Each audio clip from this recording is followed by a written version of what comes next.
Hello and welcome to another episode of the Hemet Film Festival podcast. I am incredibly excited today because I'm here with another co-founder, Stephen Siemens, who is someone who I think we became friends in high school, and we Truth. just had a lot of experiences of like the closest I ever came, I think, to really understanding more about self and spirit was oftentimes right next to Stephen.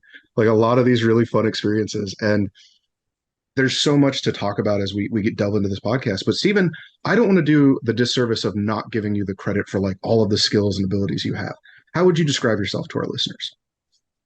Oh wow. Yeah, here's a I loaded grenade. right. Um I I think I have artistically, I feel like I've had an eye for how things could be put together or should be. Obviously, it's subjective what aesthetics are, just kind of like the rule of thirds and stuff. I'm not necessarily talking about that, but if I guess if I have a piece of paper and I draw a squiggle on it, I know where the next squiggle needs to go. Oh, that's And awesome. so that's, I mean, is that the summary of me? I mean, um, it's a I, perfect idea on how to start, yeah, right? yeah. So, yeah, I guess like in that regard, I do, I've thought of myself as an artist for a long time since being a kid. I'm so grateful that coming up, I was encouraged in my drawing, my creativity, and thank goodness I mean, another co-founder, thank goodness I connected with Daniel, who like kind of was the bridge between you and I to connect, Gabe. And I too share that sentiment. I think that some of my initial spiritual exploration was right by your side, um philosophically, but also like experientially. I think we um like I don't know, just breathing. We tapped into some stuff just hanging out at times one on Absolutely. one. Yeah. Well, I mean, just to distill it down, it's so many people. You, if you're trying to dip your toes in the idea of spirituality or self, or like what does art mean? What does being artistic even really entail? You run into that thing of embarrassment or awkwardness that someone else might project, and they shut down. It's that idea of like, hey, like someone trying to be like, I want to check out yoga, and someone like, that's dumb. Like that Mm. immediately shuts down that conversation. And we always had a connection and ability to just be like, I had this weird thought. You want to talk about it? Let's have a discourse. Like this is kind of Mm. like, what do you think? Give me your input because I value it. And so Yeah. that was such a fun way to like high school and even a little bit outside of it to just kind of explore that. And I think that ties into this whole Hemet Film Festival conversation of why I was so excited to talk to you is so much of what Daniel's talked about and Wesley's talked about is getting to sit there and see this thing you made. But I think what's Mm. really important is talking to you is the idea of making it and like what Mm. that looks like. That idea of looking at a white paper and being like, I'm gonna put a squiggle here. All right, maybe it'll go here.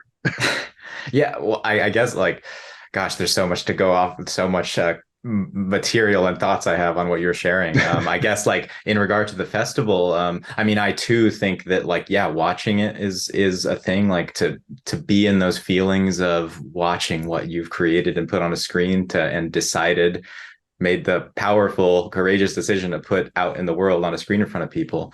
But also like it is all of like the value us as like humans in this human condition is like, or in this not condition, but like us as humans, it's all about how we connect afterward. It's like the piece of art is the jumping board for like how does it connect us more. So film festivals and like Hemet deserves like a really like focused like um hub for film. And so for people to come together in conversation around a piece, around what it meant to them to create it, what it meant to them to view it. That is what it's all about. But So there's the artistic aspect of like, how do I filmed all these bits of footage. How do these go together? Just like the piece of paper for me, I guess that's the analogy. And that's sort of my trajectory is like how I found my way into film and now visual effects where I work, which I feel like is like has it's been a power it's like been the perfect trajectory I feel like for me artistically where I've been blessed to land professionally. that's um awesome.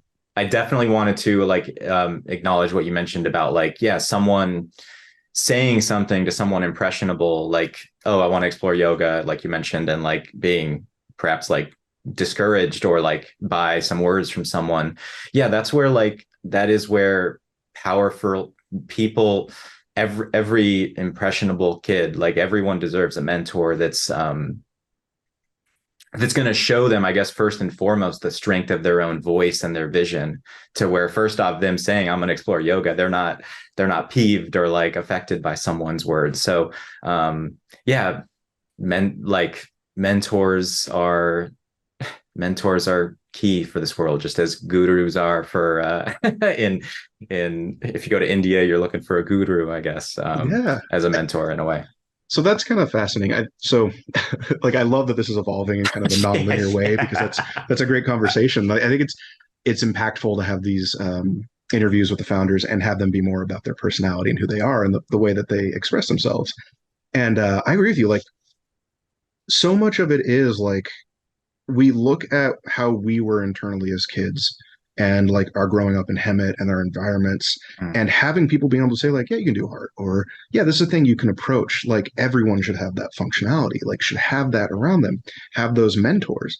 And I really hope that we'll see this Hemet Film Festival either directionally or just ancillarily become something that helps foster that mentor relationship with the next like generation of these filmmakers and short developers. Like absolutely an powerful thing to be a part of. Yeah, I mean, mentorship's one thing, but also a community is a mentor in a way as well. Like peers coming together, students getting connected, and being able to talk about and work on each other's projects. My goodness, like the possibilities from, I mean, that are already happening, of course, but like that, the Hemet Film Festival can just expedite and create new communities. Like, Yeah. it's what it's all about. So I guess we'll do like a little bit of table setting on it. So Um, you and I met, I want to say it was 10th grade, I want to say. Might have been like tail end of yeah, 10th grade. I want to say it was. that sounds right. Yeah, And cool. at that point, so you're already pretty doing art, like you've been doing it since a kid at that point. Have you looked at it already as a career by around that age? Or is it still something where it's like, I enjoy doing this, but my future feels kind of ill-defined yet? Mm. Yeah, I didn't really think of artistry as a career. I didn't really think about I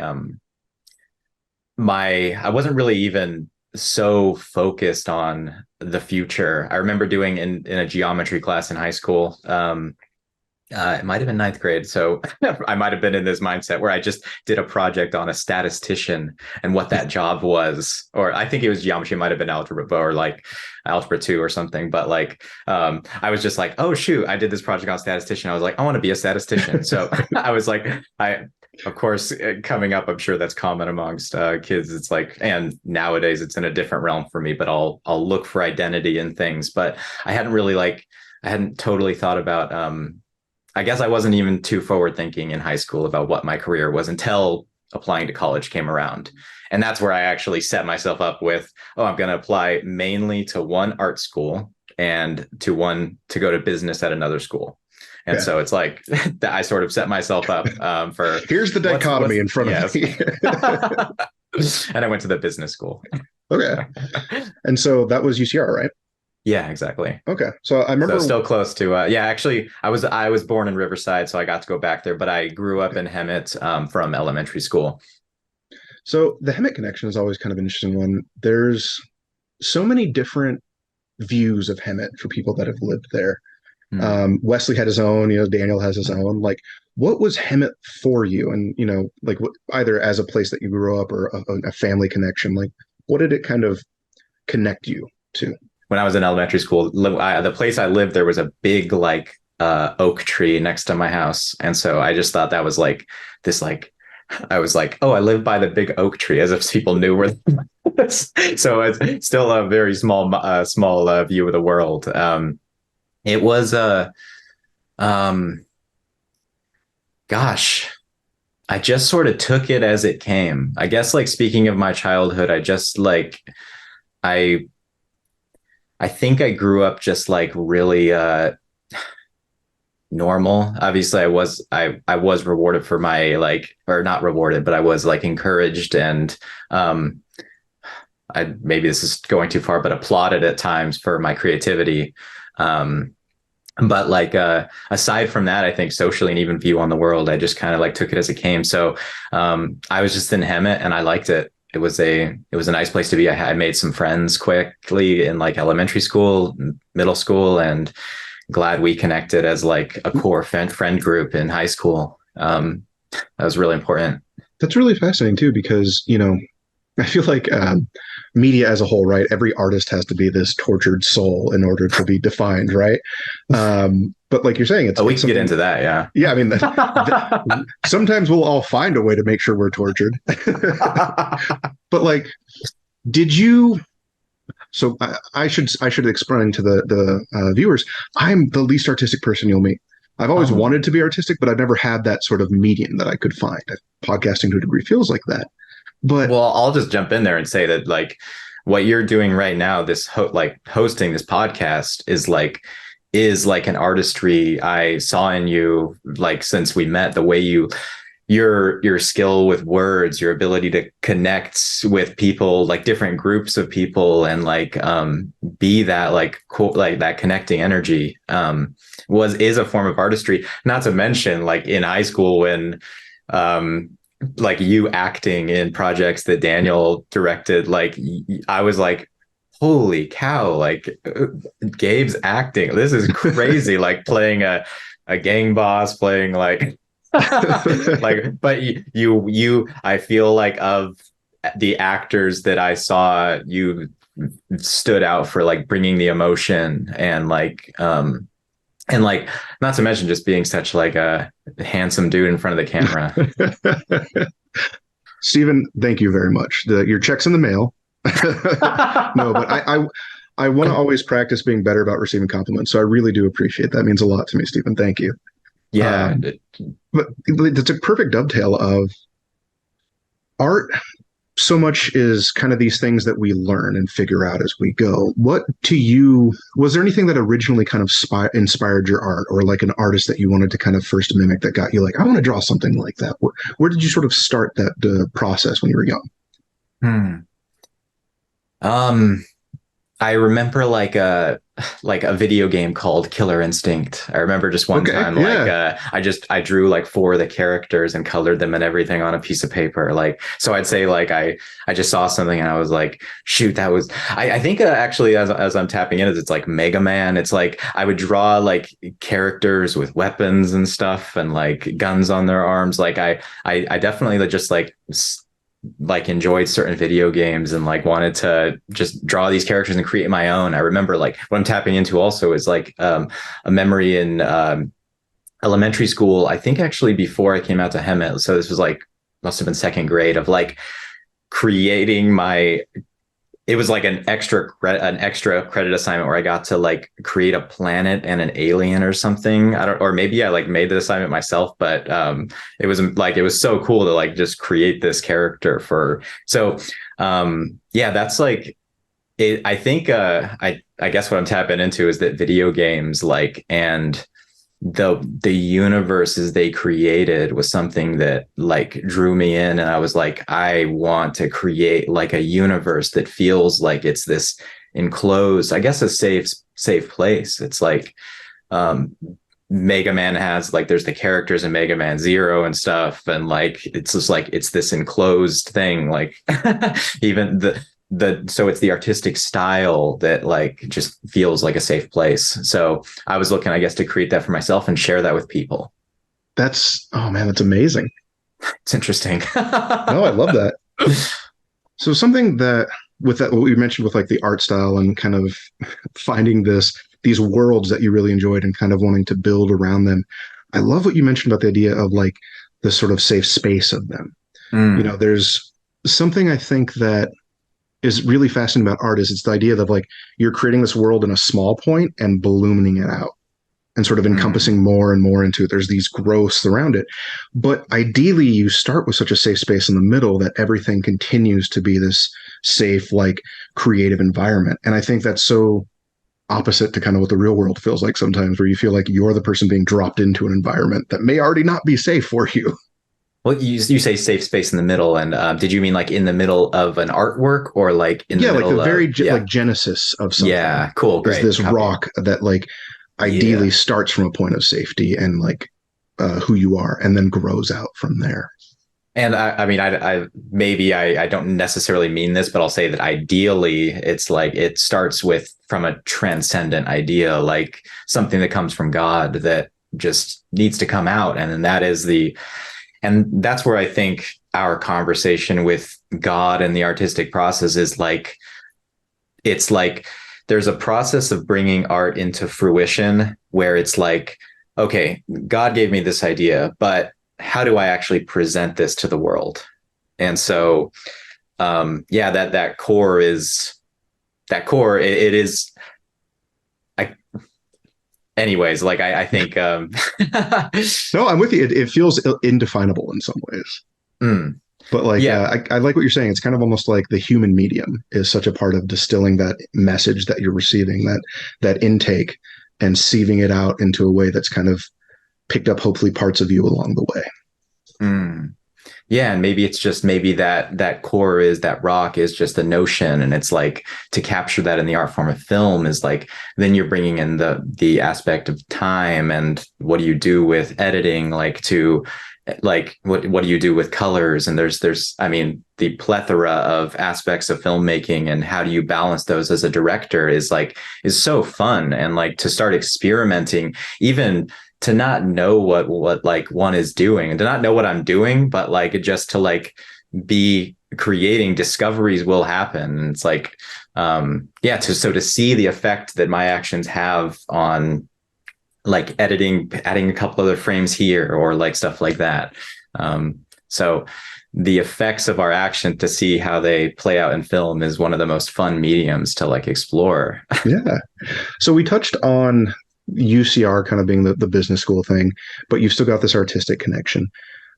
You were doing some editing for Daniel. Did that start around the UCR thing, or was it a little bit after? Hmm. Editing for Daniel. I mean, I mean, going back to high school, I mean, connecting with Daniel, that was my introduction into film. Okay. Before it was his first movie he made or not his first movie, he was making movies back in middle school, but like maybe before, probably before. But yeah, he got me involved in a project. So I remember staying up late at night making props and stuff, and like being on a lot of the sets. So that was really my foyer into film at all. And then I began to explore like After Effects, to do visual effects on actually a subsequent project with Daniel. That's where I started to imbue like visual effects as my skill set into what we were creating. Yeah, and so your question kind of being you're just like you posed the question of editing with Daniel. I mean, I very fortunately actually someone that Daniel mentioned as well, Mr. Marshall, I kind of think of Daniel sort of as a protege to this gentleman. And Absolutely. Absolutely. yeah. And so Jimbo Marshall actually gave me an opportunity to work with him as well right after I graduated from UCR. So fortunately, I dived right into film instead of like editing and marketing videography. So on the business side of it, but instead of going into something super businessy, whatever that means.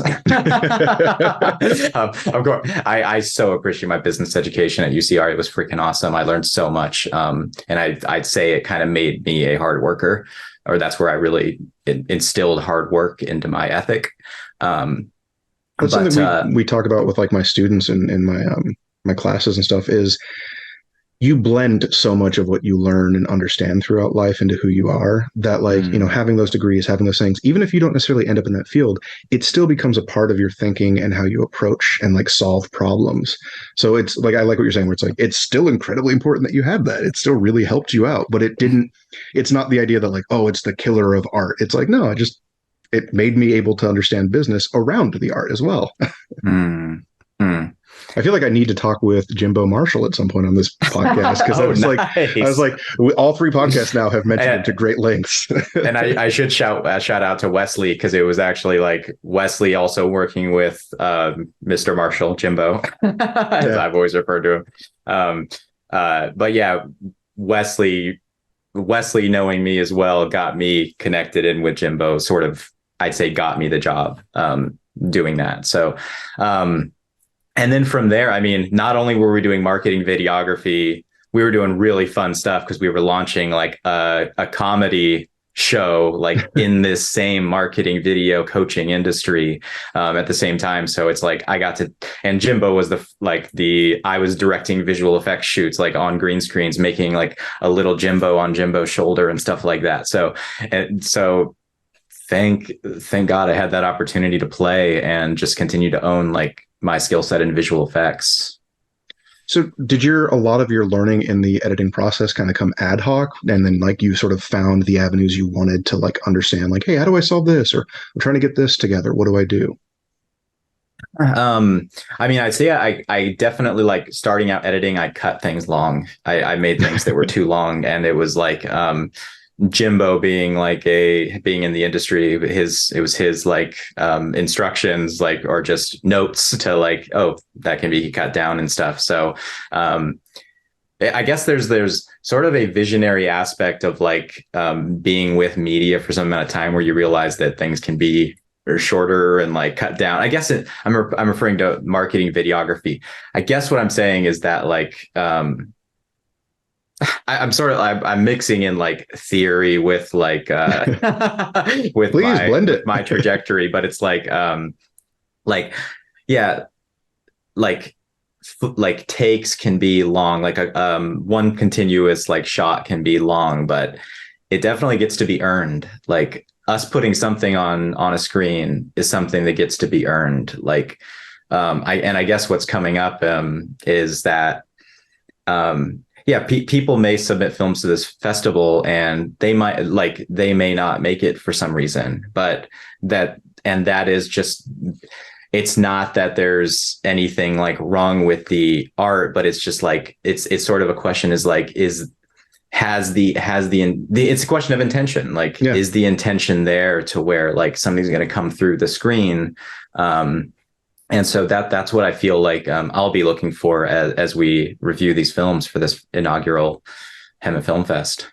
That's a really good thing to kind of bring up in the podcast in general is just, yeah, there's so many ways that one could value a film, a short film, and like what it is. But it is like that intentionality. It's that earnestness, I think, that we really kind of strive for in a short film, because it is ideally you're putting a little bit of like the guts, a little bit of the heart on to film and putting it out there. And it's the idea of like, we want it to be a little messy to some degree, and like, it's, if you don't make it or something, or you're not kind of able to stay in, it's not a, you did bad. It's more of a like, hey, like learn from this, like figure out the next part. Maybe there's a little tweak. Something that all editors kind of learn is the idea of like, kill your darlings.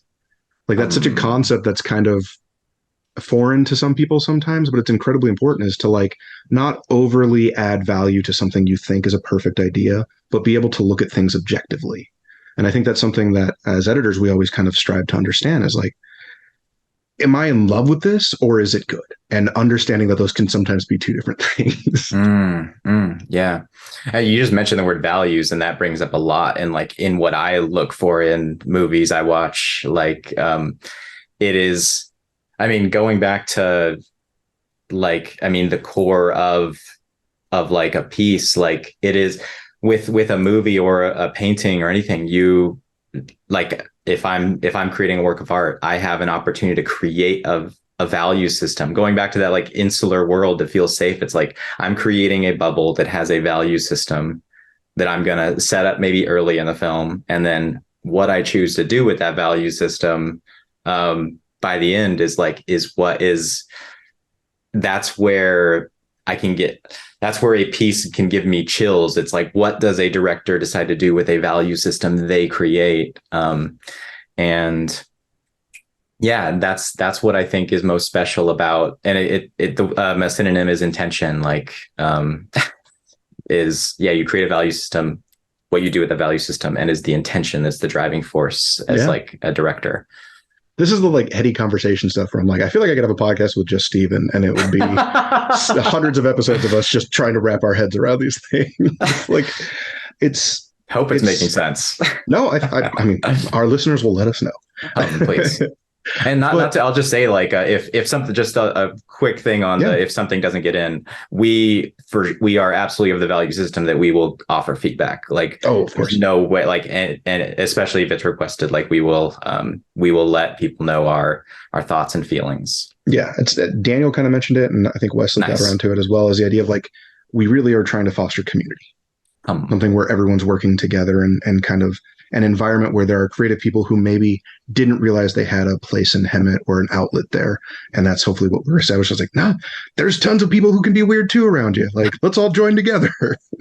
Yeah, Hemet is such an artistic scene, the music scene. Oh my gosh, there's such amazing talent. I've been to some shows in Hemet and I've just been like, this is like being at a Doors concert. I remember one particular like show I was at was so good. Yeah. I'm not talking about the Doors tribute band. I'm talking about another band that just reminded me of the Doors. I'm not talking crap on the Doors tribute band. I haven't seen them, but I know that they are fantastic.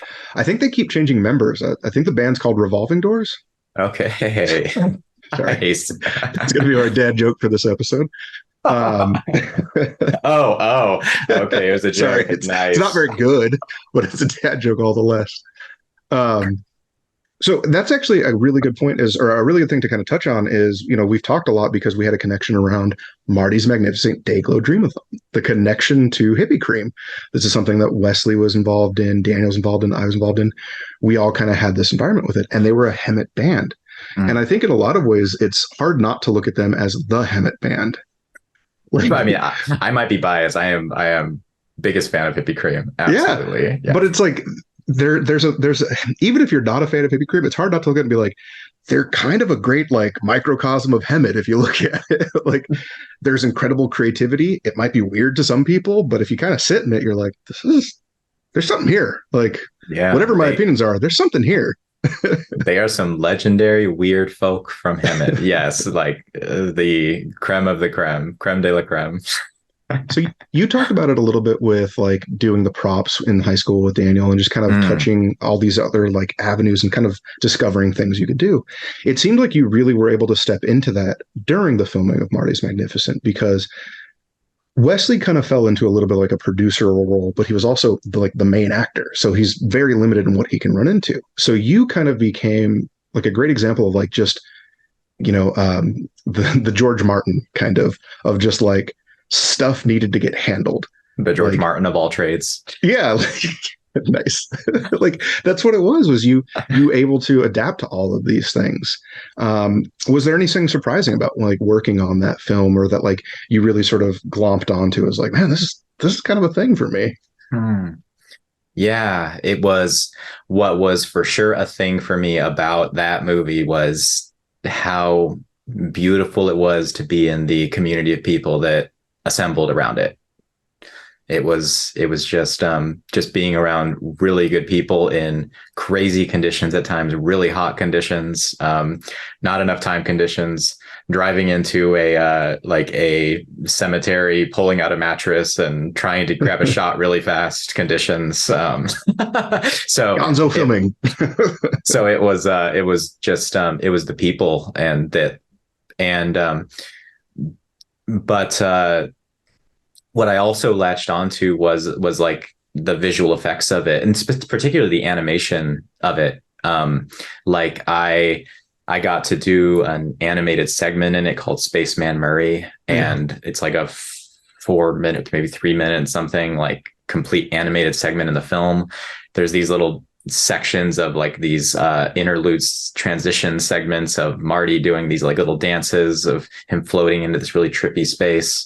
So it was like bunkering down in post, and doing that was was so rewarding. And then the premiere and seeing that on screen, knowing that like like days went into like minutes of like that animation portion. So like I remember thinking after, I was like, wow, the amount of time went into that and the amount of screen time per frame. It's like, but so worth it, like to be able to share that. It's like orange juice where you're just like, how many oranges does it take to get this many ounces? Like you're like, whoa, Yeah. well, this is exchange rate. So yeah, you did the interstitials. I correct me if I'm wrong on this. Did you do the art of Marty's head with the four quadrants? No, that like the album artwork for it, that was something Daniel mocked up. And Daniel mocked that up. Okay.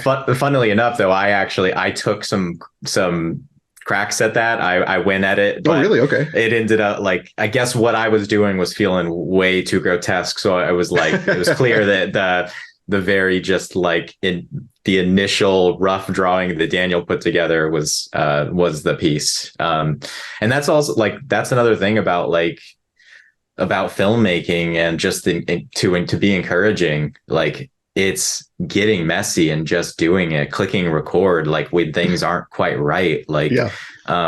it's gonna be magic, like, or magic's bound to happen if the intention's there. Oh man, you triggered such a thought in my brain of something we kind of weirdly talk about a lot in teaching and just like the education environment. And we've started applying it to like different podcasts and things I've done, is the idea that like don't let great be the enemy of good. And sort of like what you're saying, where it's like just record sometimes. Like Yeah. there is a thing where sometimes you can be stuck in being a perfectionist and it can prevent you from ever trying. And like to anyone listening, it's that thing of like Stephen said, sometimes messy, like that's the way to go with it, and just accept it and like try it out. And you might be like, this is messy, but amazing.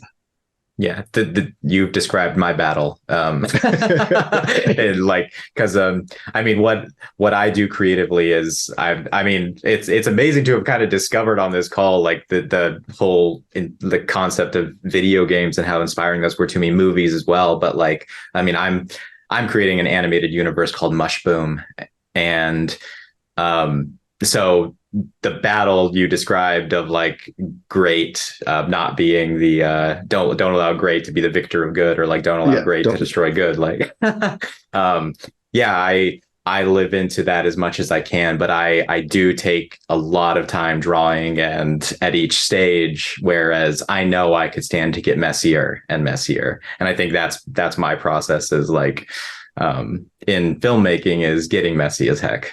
Oh yeah, I mean you're going to learn the most things from getting messy and like making mistakes and having these things not work, or like having a place you go to film not be open, or having weird things where you're like, oh, we got to hop into the cemetery and try to get a shot. Like those are things that are kind of intangibles that you learn in doing short films. And I'm with you. I think it's absolutely paramount to like kind of what you become, and like fold into yourself. I'm glad something not being open, it's like that could be like the universe talking to you to say like, oh, you're supposed to get messy like across the street, like yeah, maybe you need a different setup. Yeah, it's not this view that we're doing this time.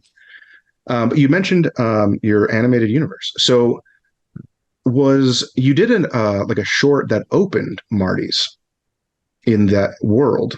Was that the first kind of part of that environment, or was that like a little bit along the line of already creating the world?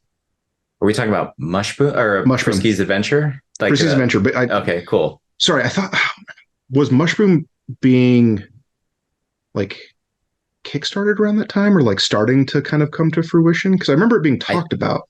I think it came later. So I'm definitely I could be conflating things for sure. No. I think something animated played, and I just can't. Maybe it was a rough. Or no, you know what? I'm sorry. I'm thinking of Brosis, or not Brosis. Juniors. Oh, okay. It was Junior. Cool. Had the intro part. That's okay. So no, spot on. So yeah, during another project of Daniel's that, oh my gosh, it's so amazing, Junior. such a ride. Get this, we haven't talked about Junior yet on the podcast. I don't Well, know how that came up. Like the most Hemet mature of his content, films. but I mean, but no, he talked about Brosis. it's fun as heck. There you go. There you go. Okay, clear. So yeah, I mean, Daniel made something named Junior, and that was amazing for us to have balanced that amidst like what we were doing professionally. Like we had all started a company together at that time, and like just that came together like that fast, and like Daniel just nailed. Oh my gosh! But yeah, so before that Junior project played at the Hemet Theatre. The first episode of MUSHBOOM Frisky's Adventure in this MUSHBOOM universe played, and yeah, I remember people being very weirded out by it, and but I'm very proud of that being that first step into the universe, and that was like must have been like early or 2015 or 2015 or something. That sounds about right. So around 2015, and yeah, I've been developing MUSHBOOM stories since then, and more recently dived into finalizing projects. So that's the process of now, is like bringing a lot of projects into fruition. There's like something like 7+ MUSHBOOM projects. Some are very developed, and they're all coming along. I think too, I want to speak to that. Like, I remember I was in the audience. Junior was for me an amazing movie because there had been kind of just we had all lived our lives and kind of headed in these different directions. And Junior was just like really for me amazing moment to like reconnect with all of you again and be like, God, I forgot how much I enjoy just like interacting with these people and like the way their brains think. And like you said, it was funny because MUSHBOOM plays. I'm one of the people who's like, I don't know what that was, but it was definitely art and it was very Stephen. And like for me, I was like, I mean, honestly, that's really the best compliment I could give in that environment, because I don't necessarily understand what could be good, but I remember watching it going like, I'm glad I did though. Like, I'm glad that was something that I just experienced. And like, I don't know that I could offer anything better than that to most people. Like, half the time when I leave a movie theater, I'm like, I don't know if that was better than what I could have been doing otherwise.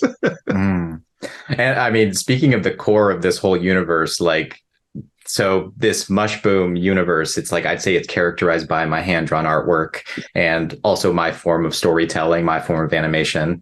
And but kind of a major incepting point for it was the shape of the character Frisky in the first film. Now there's all these other characters I'm working with, but like Frisky, this like kind of like cactus looking dude that kind of has his arms in a funny configuration and his legs are kind of weird. Like it was like he was the incepting factor that sort of birthed a lot more. But now it's an outlet for like everything storytelling, creative I want to do. It's like in the MUSHBOOM universe. Of course, I love live action and directing that. Like I'm so stoked to dive into that more. But animation, drawing, I want all my efforts to go to MUSHBOOM, and that's where they're going. Well, I think that's something that really stands a testament to your whole production connections with Daniel. Is everyone involved in like Marty Fishman Productions and all these movies together has some skill overlap, but so many interests and abilities that are sort of uniquely to them as well. And it really allows for an environment where the sum is so much more than the parts, you know, where everyone kind of just excels in a different way because they're building and understanding and working together. And, you know, you mentioned it with like the art for Marty's. It's that ability to kind of like, okay, you know, Dan kind of landed it with that first draft, but like, it's not an ego that hurts for me being like, but I'm not the one who did it. It's just like, yeah, okay, whatever makes this the best thing. Our end goal is to do the best project together at the part of it, and not having this idea of like, but I wanted to be the one who was right now. Yeah, nice. Yeah, not letting ego go in that regard of like not needing to be right. That's an important step in any collaboration, but also from a leader, from a director standpoint, trust. Like you kind of talked about like me taking on a lot of roles, like being sound, camera, like doing all sorts of things on Marty, and like I didn't necessarily know what I was doing at times, but like Daniel, or I quickly learned, but also I was amazed to see Daniel's trust as a director. So like him being the first director I ever worked with, it's like the level of trust I saw in his attitude toward people and empowering people, that made a huge difference. So if I have a bit of advice as a director, like trust people, teach people to fish, but also trust and be willing to let things go wrong. Yeah. So people can learn the right way. Yeah, it's hard not to look at Daniel as a litmus by which most other people I'll work with as a director kind of are compared to. Nice. So junior would have been the connection point again for us in 2015. Yeah. Like what? So I can't remember if we had touched base, but like you had gone to a different, like the person blanking the name. Yeah. Lynch. Yeah, David Lynch. David Lynch. God, of course, I'll be editing around this. The David Lynch School. What was that like? How did you kind of get to that experience? So David Lynch. So I wasn't even thinking of doing a higher education like program or anything at that time in my life, which was after junior, so 2016. But I saw a Facebook ad around a film competition and decided to enter my completed MUSHBOOM Frisky's Adventure. So it's like 3 episodes and a prologue. I submitted that to this scholarship film competition. The scholarship was to attend David Lynch School of Cinematic Arts, or also known as Maharishi University of Management film program. So, and I didn't end up winning the scholarship. However, it felt so like I went anyways to like complete that story. However, like a really interesting memory is like I was working with Daniel and Wesley professionally at that time. And I remember there was a phone conversation with them where I had said, like, hey guys, I am not going to go to the program that I applied to. I'm instead just going to go full-fledged in on our business together. And I said that very confidently, and they were both encouraging, like one way or the other. I'd say they were very supportive of me going because they saw what it might have meant to me to go to a David Lynch film school, to go to film school at all, but for a master's degree. And it was after I hung up from that conversation that I was like, my heart sort of shifted, and I was like, oh, I actually am going to go to that. So it was like, so being willing to get messy with my words, it's like, it allowed me to connect with my heart and realize the right direction for me. And gosh, I'm glad you brought up that program, because in terms of my career and where I'm at, working as a visual effects supervisor and coordinator and artist professionally on like big movie projects in the film industry, it was going to that program where I consciously decided that I'm going to shift into visual effects as a career.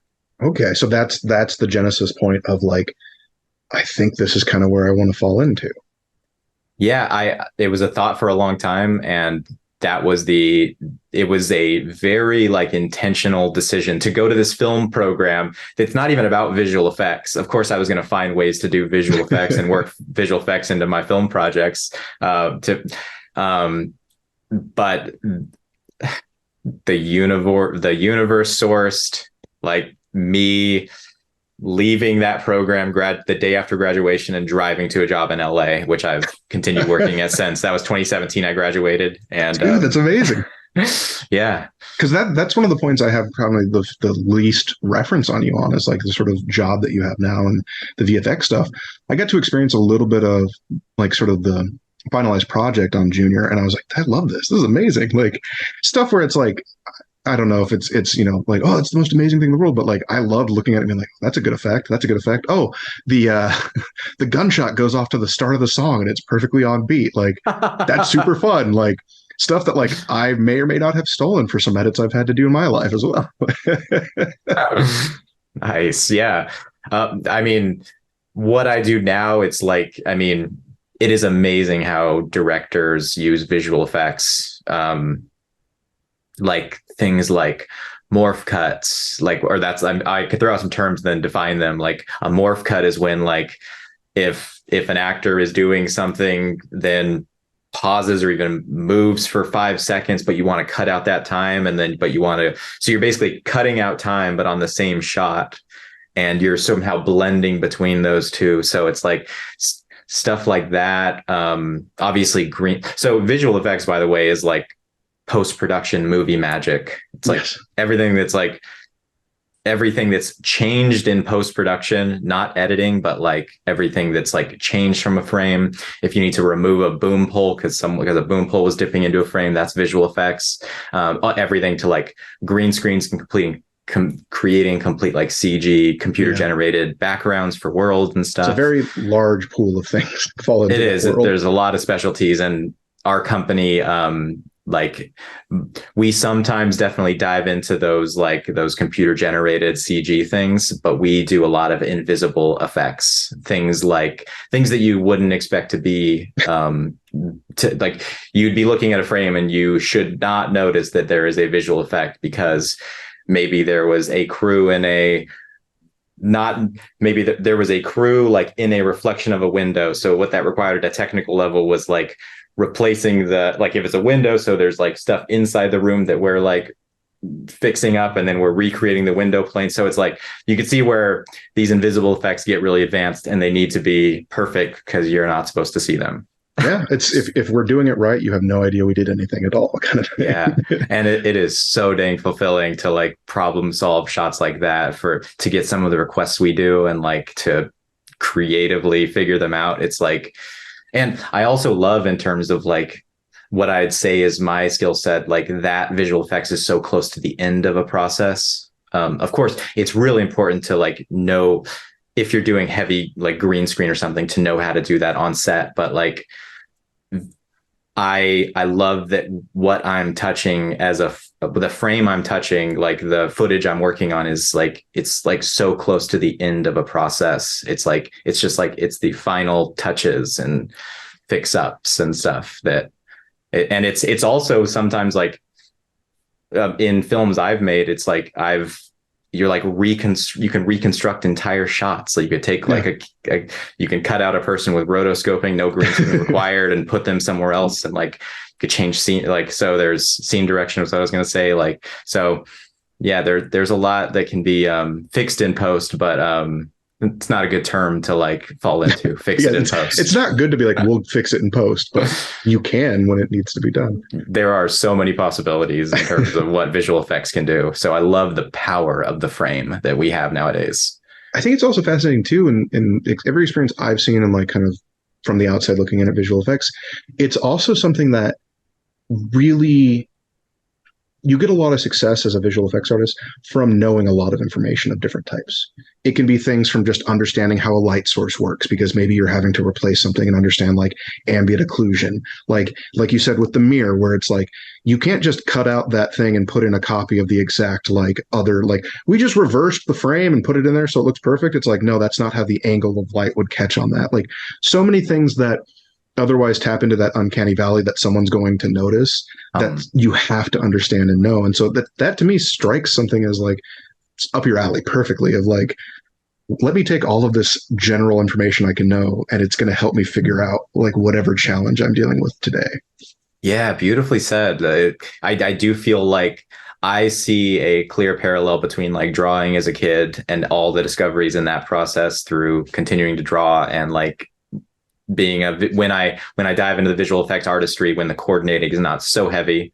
I do find that I'm like, I love working on shots. And so like and I'm also very blessed to like work my position in my company. It's like I'm coordinating projects and supervising them primarily. But if I can clear my plate enough, if the other artists on our team are busy and I can just like bunker down in some shots, oh my gosh, I love it. Because that creative problem solving and using my skill set to just even do a simple like boom pole removal. There's a boom in the frame and I'm just like, I love it.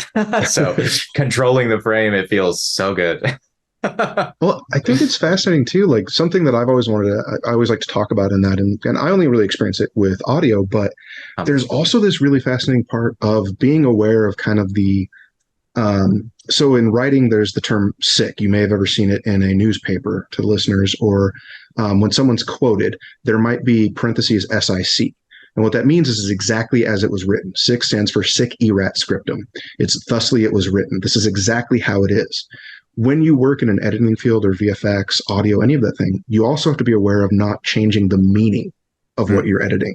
And I think that's something that's so fascinating is like you're in an environment where you can put an actor entirely in a different scene, you know what I mean? But you have to still be aware of what the intentionality, as we've been talking about all day, is in every scene. So you're not just suddenly like, I'm going to make this person say this whole other thing or do this whole other action than what they were supposed to.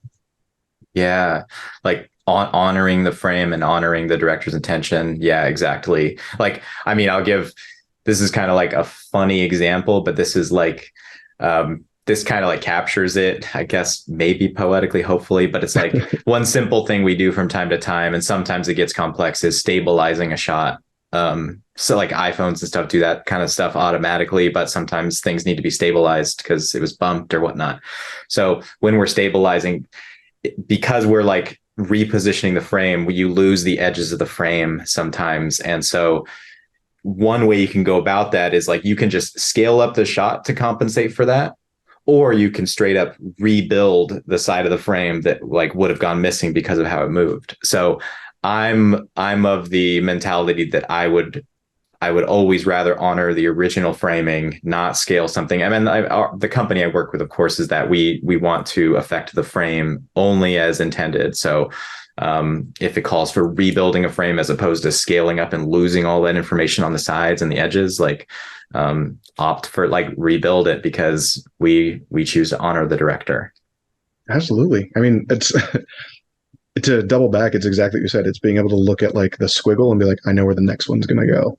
Nice. Like it is absolutely on point with that. So it's funny. I don't think I would have been like, oh yeah, when I met Stephen, he's going to be a VFX artist.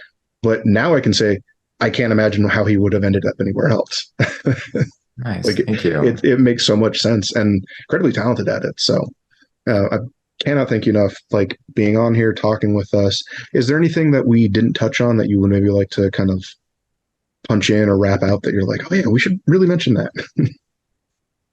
I mean, I'm very, I guess just going back to the fact that that really decisive move I made to go off like to a graduate program. It's like what I'm funneling into right now is like maybe offering some form of advice, and Of course. the advice being be bold. Like if you have an inkling that something needs to be created, that itch is like, the way I see it, that's God talking to you. If it's in your heart, like you, as a human, it's like, it is your responsibility to, like, I guess I'll speak from like, no, I like the commanding presence of that. Well, maybe it'll be received possibly more this way. Like when I have an inkling to make something, it is my responsibility to make it happen. Otherwise I'm sitting on my deathbed and I let all these like notions go to waste. No one's gonna be on their deathbed and be like, I wish I had made less movies. I wish I had done less things that I wanted to do. And it doesn't need to be movies. Like there's any of your art, any of your passion. Like, yeah, making a phone call to someone, like like that gets to happen if you have the inkling. I like that. Yeah. If you feel that itch, you're the only one who can be responsible to scratch it. Like that is absolutely a wonderful point, Stephen. Thank you. Nice. Thank you, Gabe. God, thank you for doing this. Of course. I appreciate talking to you and catching up. Of course. I'm hoping in the future we'll have you on again because this has been an amazing conversation. And everyone, thank you so much for listening in to another episode of the Hemet Film Festival podcast. And we hope to see you November 10th and 11th for the inaugural year. Thank you so everybody.